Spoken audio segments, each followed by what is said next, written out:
Good evening, ladies and gentlemen. Welcome to another edition of HR Mentorship Series.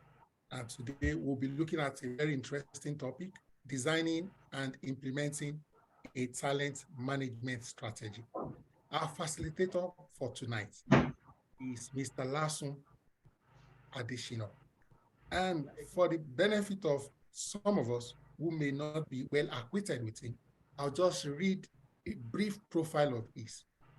Lasun Adeshino is a process-driven senior HR generalist with shared service experience and proven expertise in talent management, culture management, change management, people management analytics, leadership development, organizational design and development, amongst other key HR value chain. He has had previous stints in several capacities at C&I Leasing PLC, FC Barcelona Football Academy, Lagos Business School, and currently is the head of people and culture at Intelligence Innovations Limited, a tech company with interest in fintech, agricultural technology, educational technology, and people technology. Lasun Adeshino holds a Master's of Business Administration from Quantic School of Business and Technology, USA. It is with pleasure and privilege that we invite to the lectern our facilitator for tonight, Mr. Lasun Adeshino. Welcome, sir.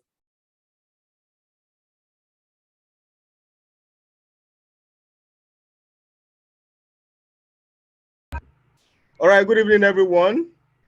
Thank you so much for having me, Mr. Oluyemi Adioshun. I'm so very happy and glad to be having this section with everyone. This is a very critical aspect in the HR value chain. So I'm very happy to be talking about this particular topic, designing and implementing a talent management strategy. Right, my name is Lasso Additional once again. First and foremost, I'd like to say that as a way of introduction, that talent management, of course, is a process, right? And understanding the process involves understanding the key tenets and the key drivers that are involved in talent management. Uh, from the onset of having to talk about your business plan, having to talk about your organizational goal, your strategic objective, whatever that might be. For some organization, say for example, where I currently work, the overarching goal for us, for example, is improve employee productivity by 50%. So how exactly do we want to achieve that? And that is where understanding the key talent management processes are very, very important, right? From the onset of having to draw your workforce plan, right? Talk about having to draw your workforce plan from the competency angle, right? It is very important, right?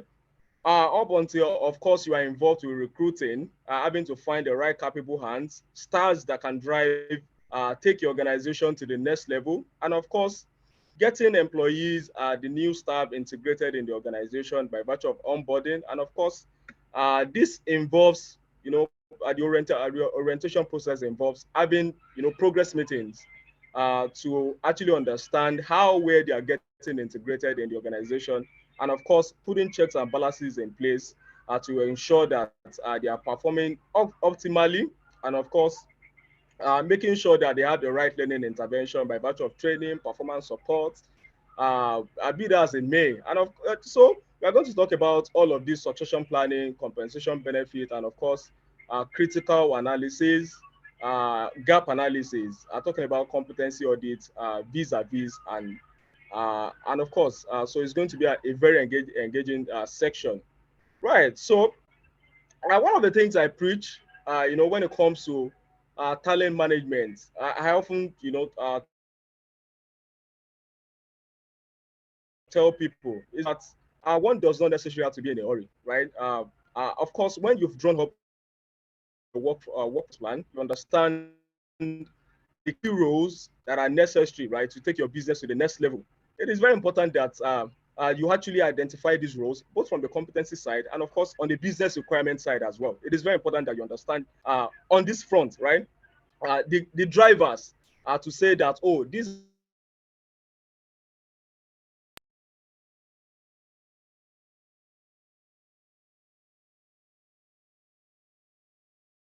be these are the people. One has to understand that 3 to 10 times when you make a wrong hire, it can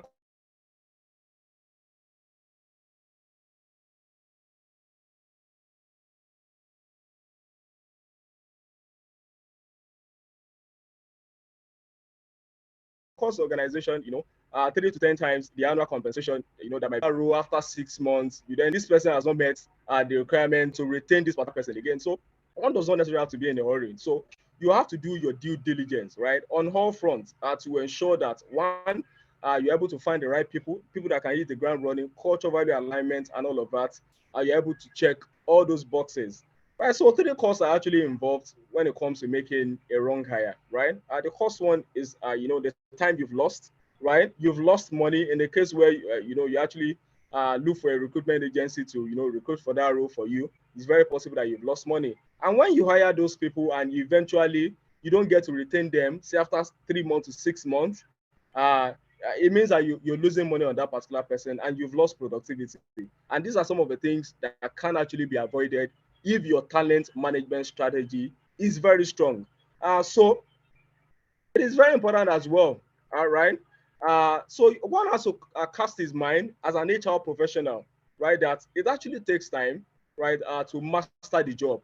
You are hiring a new person for the organization, and what does that mean? So typically, it is always advisable, right, that you give time, you give ample time for individuals to settle into their role. I mean, some organizations they hire people, and on the first day, they don't even give them time to understand the process. They don't give them time to bond, right, with their team members. They just come in and they start working, right? I mean, organizations have different practices, right? But I mean, it's very important that while you are not trying to be in a hurry, you have to ensure that you give people time to master the job, and that is where probation period actually comes into play.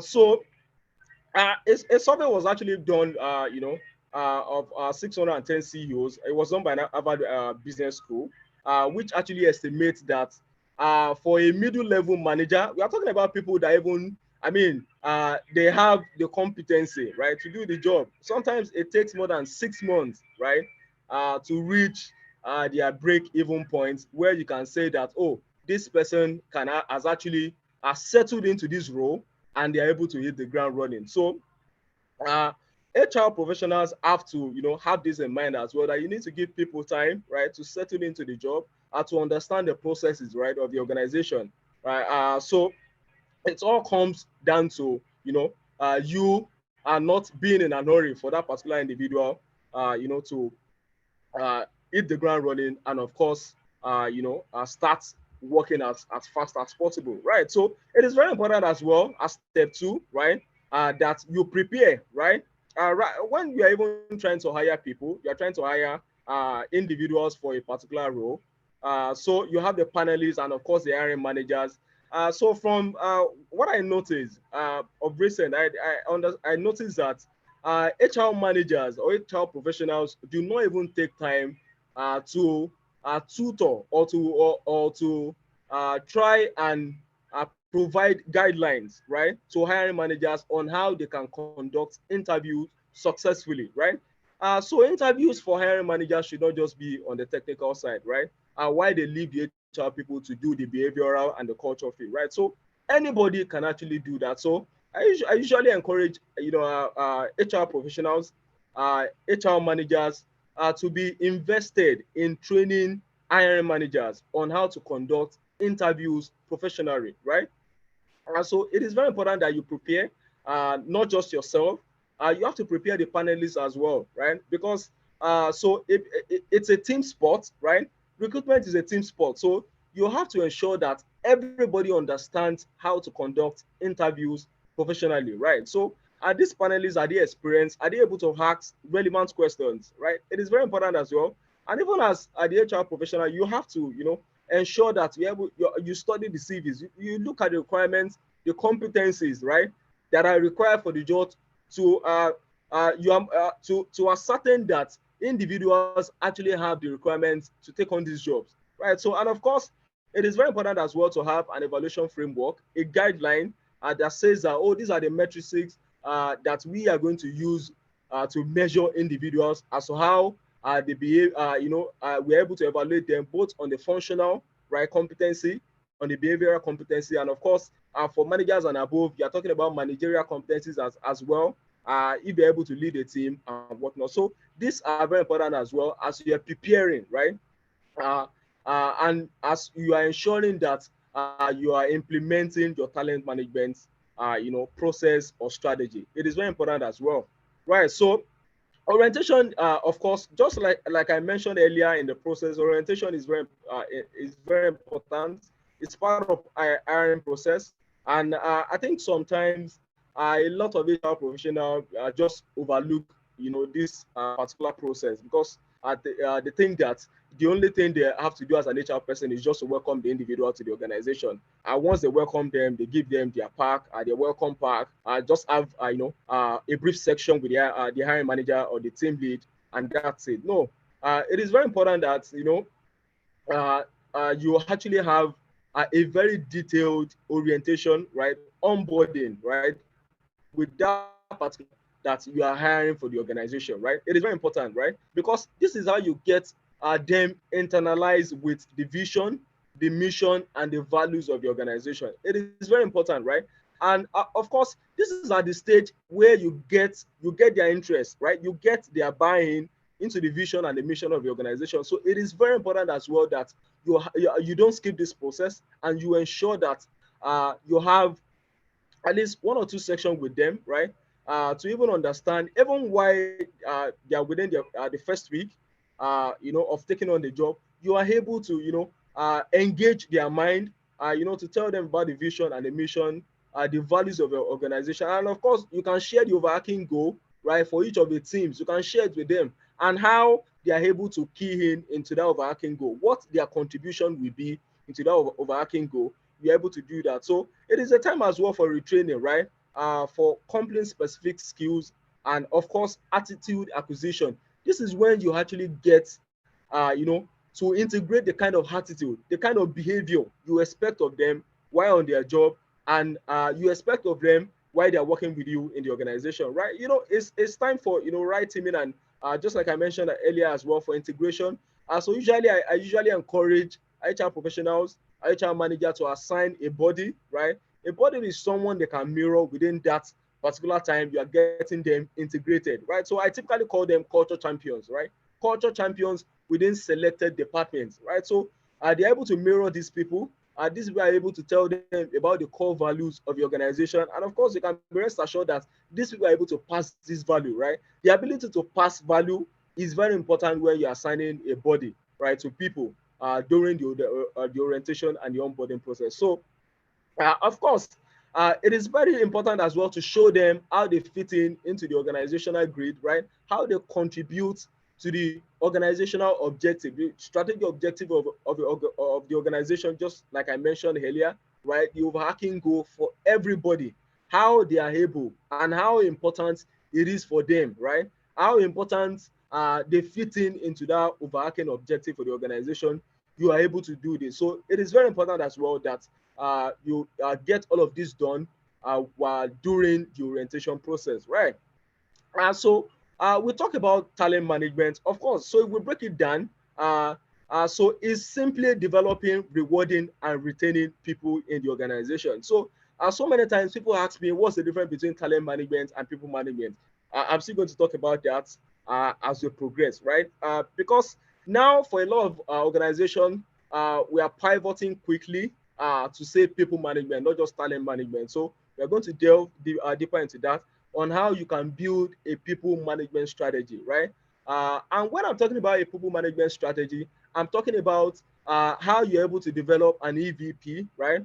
So develop an EVP that retains, and that attract and retain people. I'm going to talk about several, strategies, right, that you can use as an HR professional to ensure that you are winning and you are doing, you are getting the right fit of individuals, and you are getting them, you are developing them and retaining them over time in your organization.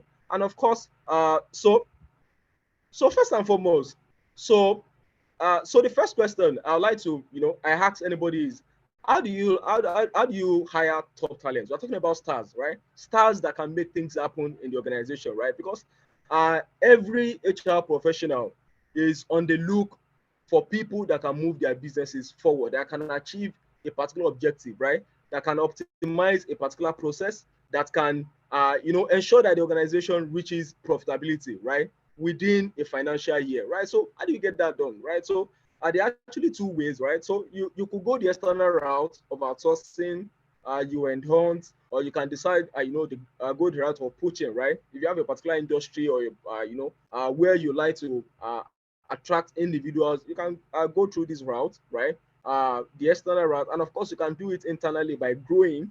So growing in this case would mean implementing career management, initiative in the organization that allows for individuals to grow in their role. I mean, providing a clear-cut roadmap as to how individuals can move from one cadre of the organization to the other, right? Move from one ladder to another ladder in the organization, right? So you can go that route, build people, right?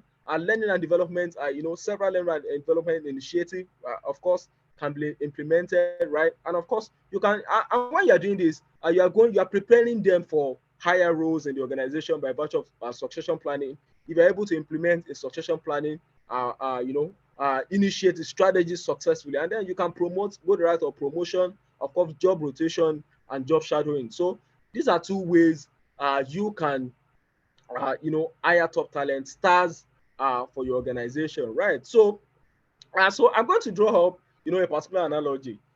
So I'm sure for individuals that are very conversant with sports, you can see, three individuals right in front of you. You have Alexis Sanchez, formerly of Manchester United, who happens to play at Marseille in France right now. You have Fernando Torres, and of course, you have the almighty Lionel Messi, right? So, and the core focus for us here is, understanding the time to grow your talents. It is very important, right? And while you've drawn up your talent management strategy, you have to understand that there are particular time there's a particular time for you to grow your talent, right? So for example, our top performers resemble comments, right? Comments. So when we talk about comments of course are quite different from stars, right? So when we say stars, right, when stars come together, right, they form a particular thing and they tend to illuminate more, and that is where comments actually comes into it. So when stars come together, right, they tend to resemble comments. So once for an organization, when you want to lure top performers, to another firm, right? One of the things that happens sometimes is that when you bring them to the organization, there's a high likelihood that they are not able to hit the ground running because of one reason or the other. Maybe your recruitment process was not very strong. Your hiring process was not very strong, or the quality of questions, or maybe they're not culturally fit, right? So it's very possible that their performance actually it plummets within a particular period of time. So I mean, there was a finding that says that sometimes as much as 20%, right, are not able to replicate the performance they are bringing in from a particular organization, right? And that's a business risk on its own. So let's say for Alexis Sanchez, he was doing very well at Arsenal, right? So there were so many contributing factors as to why Alexis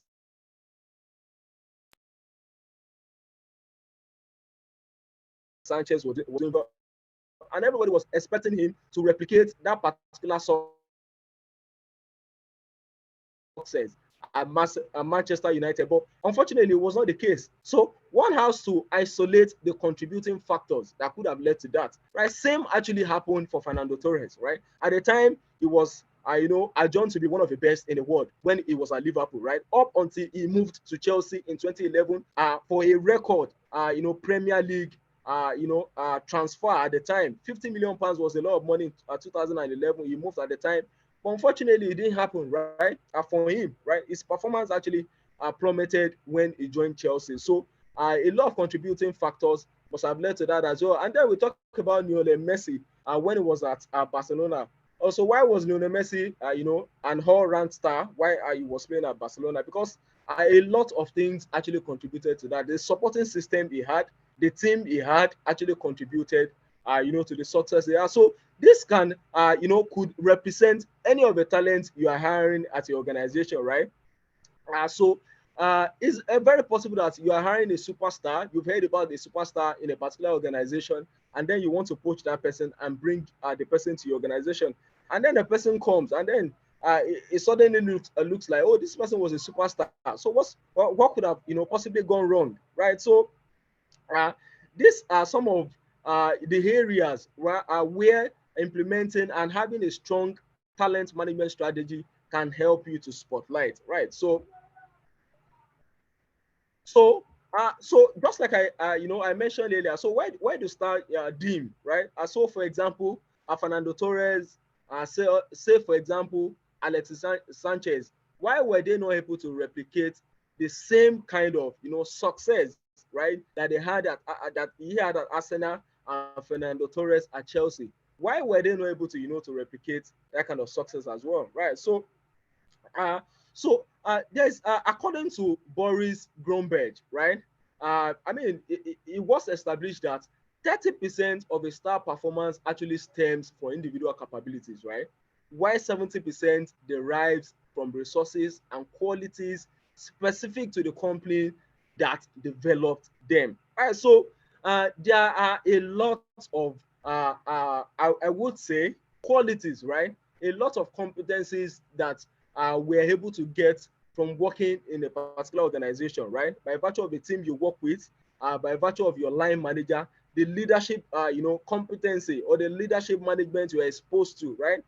So if peradventure an individual moves from one organization to the other, it's very possible, right, that the reason why they are not able to replicate that success is because the resources that they have, in the present organization that they move to is not the same as where they are coming from. The quality of people they are working with. So it's very possible that the performance of that individual, they are not inspired. They are not naturally inspired to go above and beyond. So, which is why it's very important as an HR professional to ensure that you have people that are inspired to go above and beyond. People that have the same, values, right? People that have the same mindset are to ensure that, they are able to, hold each other, to ensure that they're able to ignite fire in each other to go above and beyond, to ensure that you're able to achieve that particular organizational objective that you set for yourself. So these are some of the reasons why you are likely to hire people, right? And then you then get to understand that, or you then get to know that this person is not actually a superstar that you thought they were when you wanted to poach them from that particular organization. So and then, so what makes the employee a star? What makes a particular employee a star? Just like I mentioned, so sterling performance, right, are due to specific reasons, which can actually be coming from resources, capacities, right, where they're coming from, systems and processes. These are some of the things that, as an HR professional, when you are drawing up your talent management strategies, you have to spotlight that you have the right systems, right? Having the right HR system is very important. Optimizing your processes by virtue of SLAs that allows for individuals, that allows for clarity, right, as to how people can get things done in the organization without having so much of bottleneck. Culture, right? So when we talk about culture is very broad. I mean, that's not the topic of conversation today. Talking about how culture actually helps to improve your talent management strategy as well. Of course, we are going to shed more light on that.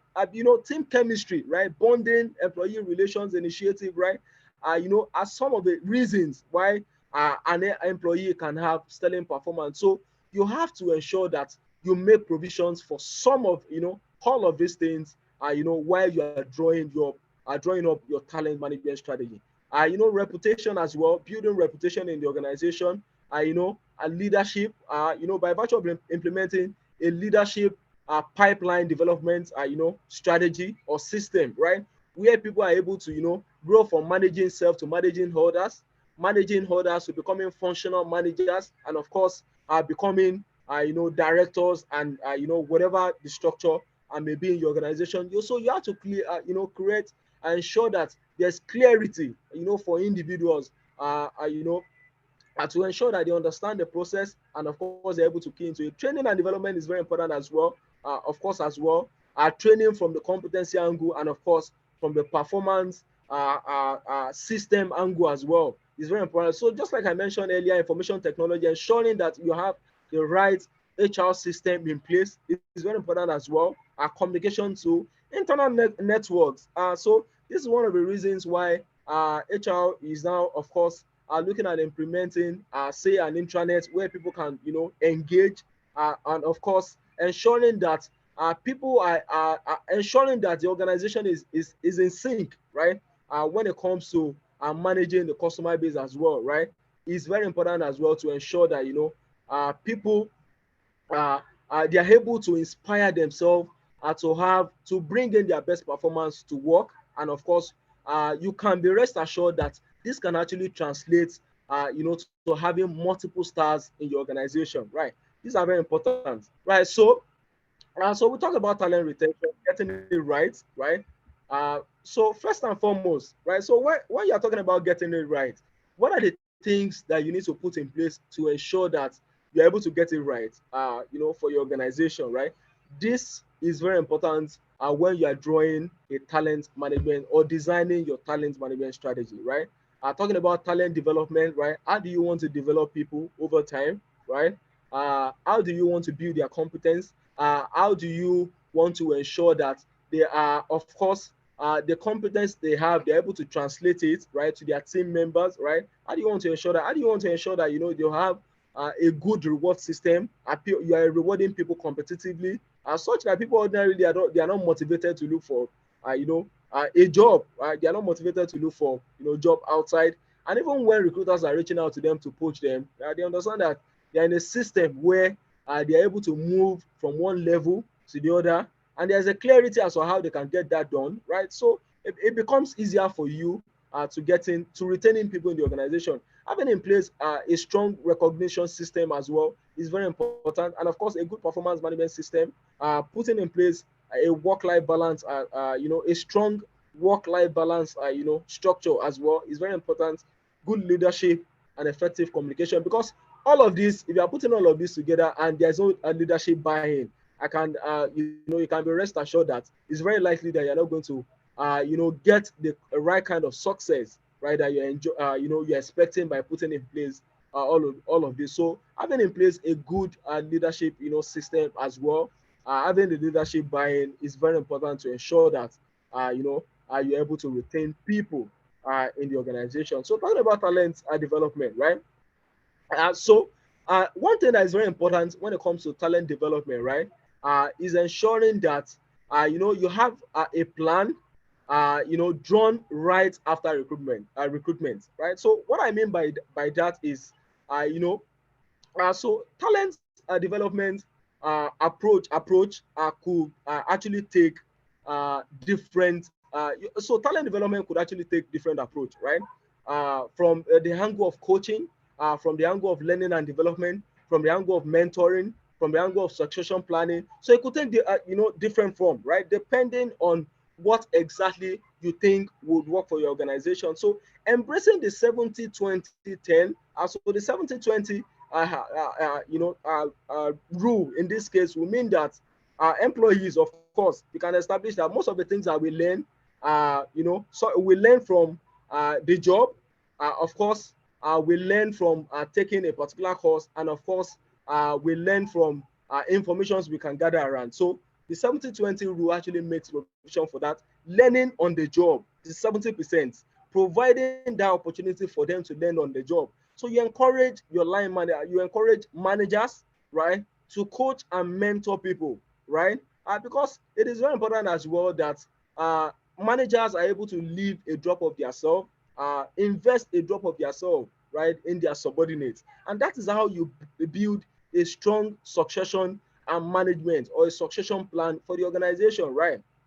And so your learning strategy has to align with the organizational goal, right? Your learning strategy, of course, I would say, for example, we are currently work, the learning strategy for us, of course, will be that, so we want to be able to say that after a particular period of time, say for 6 months, right, individuals are able to complete 80% of the learning plan that we have actually put them on, right? So, and that, how does that connect to the organizational goal for us? So I mentioned earlier that we want to improve our employee productivity by say 80%, 70%. So improving productivity ties to development, it ties to learning and development as well. So how do you connect learning? Your learning strategy has to connect with the organizational goal, right?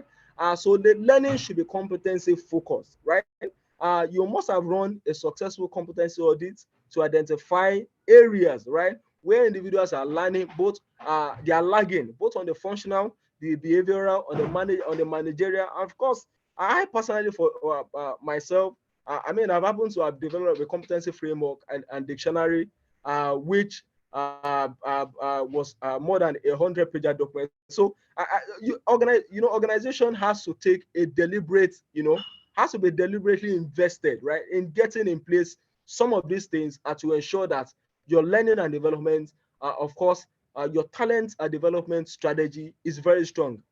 Managing learning outcomes as well is very important. Achievements, and while you're managing learning outcomes, of course, you expect that we inspire people, right? It's going to translate to an improved performance, and when it's translating to an improved performance, there's an achievement, right?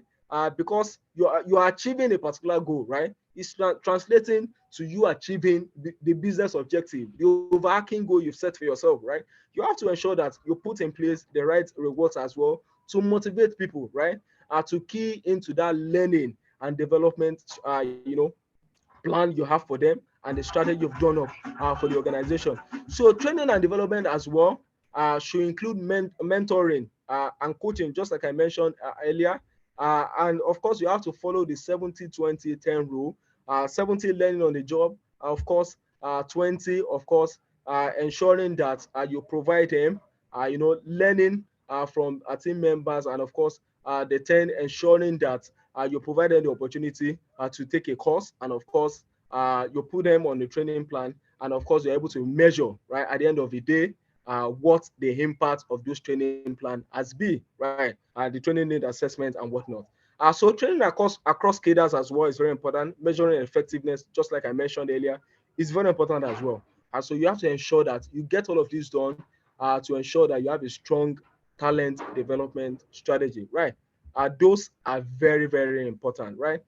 So a good talent development strategy should lead to a deeper pool of talent, which ultimately, just like I mentioned earlier, should create a good, strong succession line for the company, right? So as your talent development strategy is getting strengthened, right, and line managers are leaving a drop of themselves, they are invested in ensuring that they are able to replicate, right, the competencies they have, they're able to replicate it in individuals, right? And of course, you are going to see that you are creating that will automatically translate to creating a strong line of succession for the company. And that's exactly what you need for your talent development strategy to be very strong, right? So succession planning is just one concept. So just like I mentioned earlier, career development is just another aspect that is very important in talent management, right? Job rotation, job shadowing, I mean, they are very important as well. And those are areas the HR professionals should, spotlight, right? Are looking for opportunities, and even encouraging your team members to look for areas of a business where they think other competencies they have can serve the business a great deal, right? It might be outside of their department. It might be an opportunity for them to just take a 10% or 20% work in a particular department where they are able to contribute, right, to achieving the goal, of that particular department. So they are, it even allows for them to build cross-functional, competencies as well, which serves the organization a great deal. So, I say, for example, if you build a succession, right, you're able to develop a job rotate a particular individual in another department, and someone resign in that department. on a short term, you can actually deploy that particular person you've trained, right? Or has actually showed interest in that department and has grown, developed competency, right, in that department within a particular period of time. And then that would actually steady the ship of the business. You don't have to, panic about getting someone on board on a short time, right? So these are some of the things that we should actually focus on as well, to ensure that job shadowing as well, just like I mentioned, right? Give team members opportunity to shadow people, right? So I hear for we have situations where people are going on maternity leave, and then the next thing you are looking at doing is hiring immediately. No. So for organizations that even do that, it shows you that they are not invested, right, or they are not taking the right step, towards ensuring that they have a strong line of succession for the business. And that's not a good trait for for any organization. So culture building, as well, just like I mentioned earlier, is very important, right? It's an essential ingredient in talent development, right? Without the culture of learning, right? So we keep talking about developing people, right? Ensuring that that you build a strong line of succession, but I mean, you have to build the culture of learning in the organization as well, right? And how do you build the culture of learning, right? One simple way you can build a culture of learning in the organization, right, is ensuring that you have a process or a system, right, which actually encourage, and of course there are incentives that actually are, that rewards people for completing a particular task. That is one way you can actually build a culture of learning, right? And of course you can even say that, for your top managers, encouraging them, or encouraging them to facilitate sections, right, in the organization, right, would actually translate, to building a culture of learning in the organization. Encouraging them to facilitate sections that has to do with topic that actually relates to everybody across board in the organization can actually help you as well to build a culture of learning. So if organizations are looking to succeed in transitioning to talent development, right? And of course, championing that cause will require, right, that you offer solutions on how you can build the necessary culture that will make talent development thrive. Just like I mentioned, right? Top managers have to be deliberate about translating knowledge, about transmitting knowledge in the organization, right? Transmitting knowledge is such a section where they're able to talk about topics, right? Topics that actually relate to functional competencies in the organization are very, very important, right? For you to build the culture of learning in the organization, right? So we spoke about building competency, right? Building competency, and of course ensuring that building competency can actually translate to succession planning are some of the things that has to that actually allows for top managers to do that. Of course, will mean that the directors and whatnot, people at the top level of the chain has to be invested in developing strategy and communicating it, holding sections, right, where they're able to talk about these strategies, right? Strategic thinking and management, where they're able to talk about these sections, is very important as well, right? So it's not just that, oh, I've drawn up the strategy, right? I've drawn up the strategy, and then you expect that the managers and supervisors should just go ahead and run with it. No, it doesn't work that way. So once in a while, you have to come down and let people know what the strategy is even all about, right? It is very important, right? And managers can then now go ahead to translate, these strategies into operational plans to ensure that everybody understands what the overarching goal is. And then, of course, people that are on the lower arcada uh, of the team, structure, can then, understand what the instruction on what the operational instructions will be on a day-to-day basis. And then it's even grand, it helps to energize the mind of individuals in the organization. There's clarity as to what is expected of everybody. And that is what your talent development strategy is supposed to be, helping individuals to, helping them, bringing about clarity in the workplace as to what they're expected to do, right? So the teaching, right, the learning and development is supposed to bring about clarity as to what they're expected to do, and that is what ensuring that there's a sync from the topmost to the smallest person in the team structure would actually help you to do. One thing that is important as well, so just like I mentioned earlier, in retention is ensuring that you have a good reward system, right? So having a good reward system, we've spoken about the business strategy, we're talking about HR strategy, we've spoken about how the organizational culture actually contributes to that. So what is important for us now, or what is important for you as well, is ensuring that you have a good reward system, right? Strategies to attract, motivate, and retain people, right? I mean, all of this strategy is just paperwork if you are not able to compensate people or you are not able to reward people competitively, right? Also, your total reward strategy, compensation is very important. Benefits, right? Benefits that goes beyond, oh, having my salary. There are so many benefits I'm going to talk about as we progress. Work life, just like I mentioned earlier, performance recognition, development and career development, opportunities, can help you to attract. And when you're putting out that job advert, right? You're putting out that job advert when you're hiring people, ability, to provide clarity, ability to provide clarity as well as to how, your organization stands out, right? Will actually go a long way as well, right? It will go a long way when you are putting it in that particular, job description that you've drawn up, right? It will help you to attract, right? And then putting all this strategy in motion will help you to motivate, you know, providing clarity, right? When people are able to join, we're able to, it will ginger people to go above and beyond when they know that, oh, if I get this done, this is what I tend to get. Everybody wants to know what's in it for them, whether you like it or not. What's in it for me in the next 3 years, right? Am I certain that I can move from a managerial cadre to a senior managerial cadre in the next 4 years, in the next 3 years, in the next 2 years? People want to understand that, and that is how you can be rest assured that your retention strategy is very strong, right? And of course, and then you can measure the impact both on the employee satisfaction and engagement by virtue of having running your survey, your employee net promoter score. How do your employees, how do they perceive you? Are they able to recommend you to a potential employee, right? Those are indications that you are put in place the right talent management system, right? So what's the impact on the business, and of course the performance and the results? Are you able to declare profit? Are you able to achieve that particular business objective you set for yourself, right? So that would actually help you.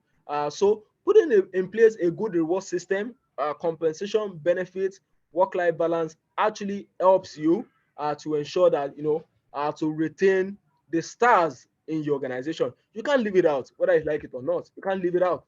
So there's a particular paradox, right? There's a particular misconception, right, about reward, right? So, and when you are talking about reward, people think reward is just say, oh, I've done a particular job, right? And then you are paid, and that's it, right? But there are some things, right, that actually are very, very important when it comes to, putting in place a formal reward system, right, that positively rewards positive behavior. We are talking about culture, right, has a driver, right, of reward right now. So what is important is that people will always do what is rewarded in the organization, right? So when you say what is being rewarded, right? Say for example, when you motivate people to think outside of a box, right? You motivate them to solve a particular problem, right? And they are rewarded for it, right? You motivate them in an organization where you preach that, oh, we are doing 10x this year, right? And then you motivate everybody across board to bring in a new business, whether you're in business development or what or not. You motivate them to bring in a new business and say, oh, you're getting a 0.5% or whatever the transaction value of that might be, right? So that's a behavior you're trying to to reward, right? And that actually is even outside of what you're getting paid, right? So that's a particular behavior. So if you're trying to reward that, people always key into it, and that can bring about positive growth in the organization, right? So for many organization, uh, you know, so you talk about one thing and then they reward another, right? So you say you want to, enforce a particular behavior in the organization, right? You are rewarding team spirit, you are rewarding collaboration. I mean, people that identify with these particular core values, right? You call them culture champions. You show them some recognition at the end of the year.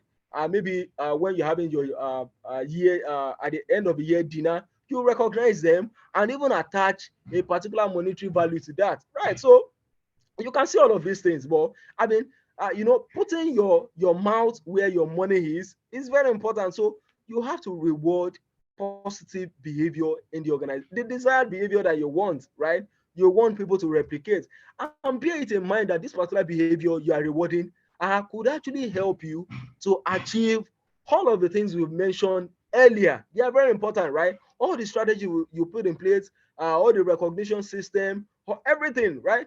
It is very important. So it ties down, right, to ensuring that you reward people to go above and beyond, to think outside of the box, to see how they can improve the business. They are naturally motivated, right, to do exceedingly beyond what's even their KPI, right? So those are very important, right? Very, very important, right? So how do you set up a reward system, right? This is very important when you are drawing up your talent management strategy, having in place the right reward system. But how do you set that up, right? So there are four ways you can actually set up the right reward system. Of course, we talk about job analysis, right? Understanding, outcomes, responsibility of individuals, the skills, qualification, and ability of the job holder can actually help you, right? Benchmarking that to what is obtainable in the industry can actually help you, right, to set up the right reward system, right?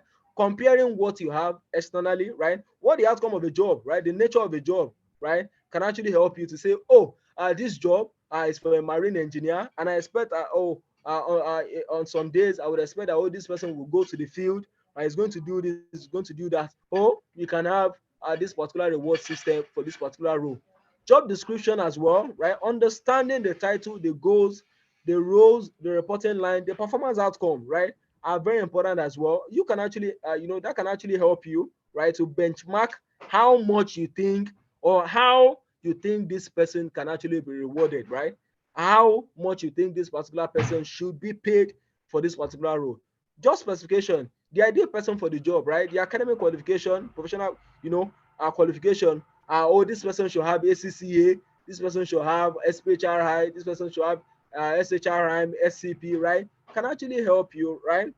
Talking about the emotional and the mental balance as well, right? This person should have, occupied a certain level of leadership in the organization, right? So if you do that across board for everybody that can take a role in your deputy manager cadre, let's say you have 3 band for your deputy manager cadre, right?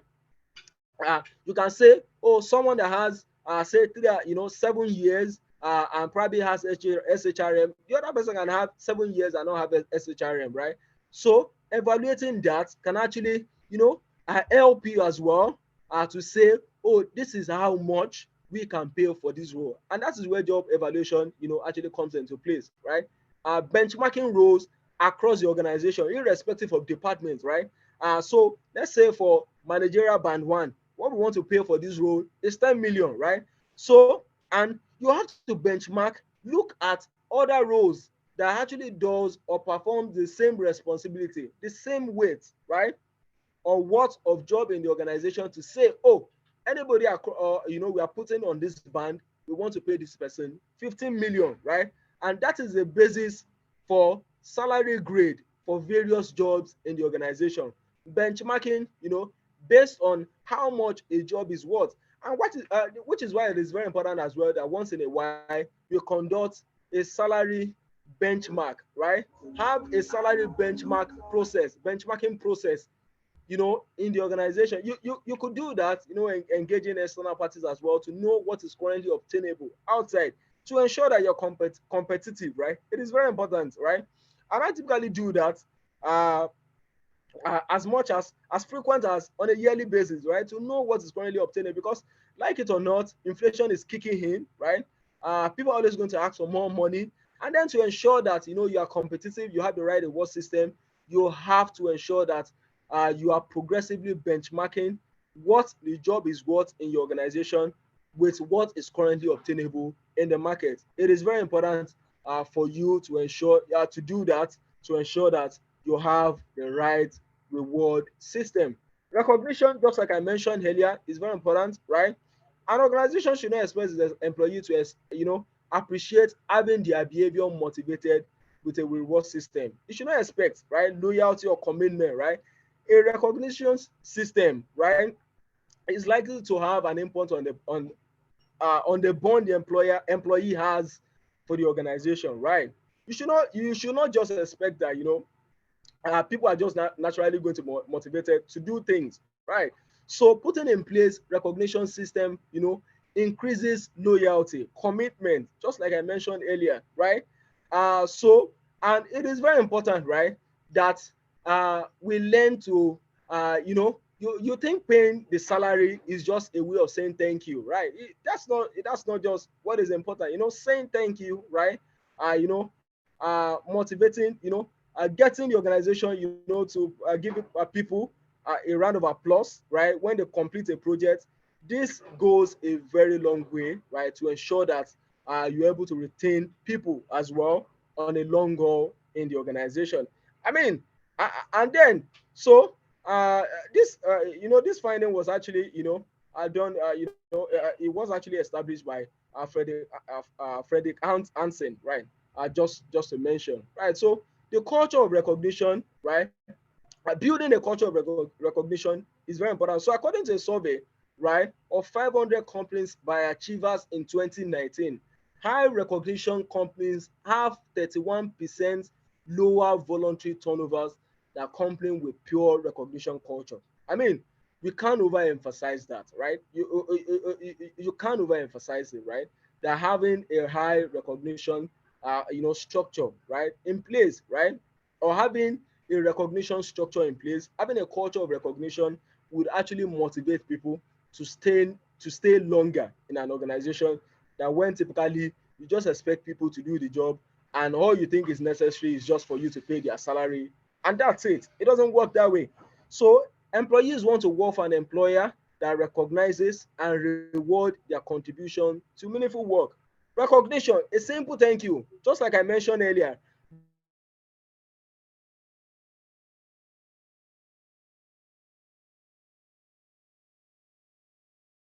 stay longer in an organization.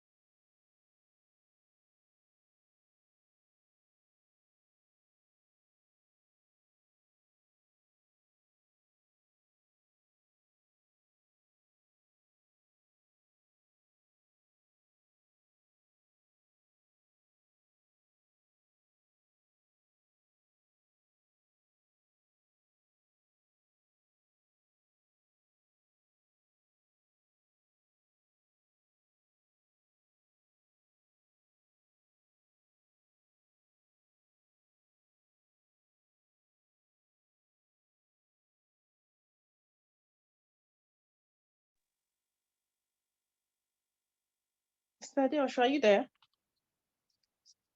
Mr. Adeshina, rather, sorry. Mr. Adeshina, are you there?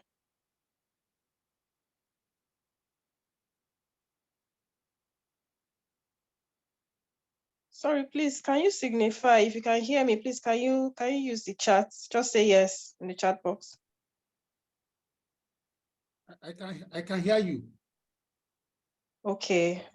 I think Mr. Adeshina is having network issues. Too. That has been a wonderful session so far. Mr. Adeshina, if you can hear, we suggest that maybe you log out and log back in. What are our thoughts so far with respect to this session? Any comments, any feedback, any questions, any clarifications?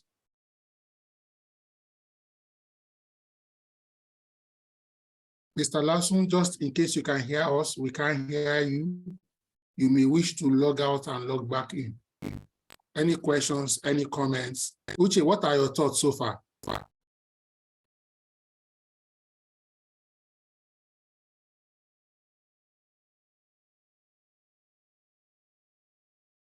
From what we've gotten, it may be a good place to wrap up.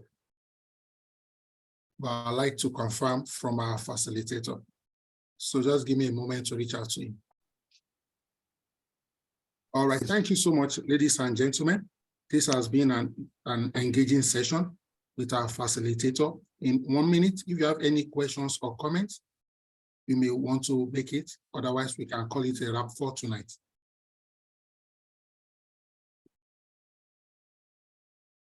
Okay, I'll take that silence to mean we can comfortably end this session.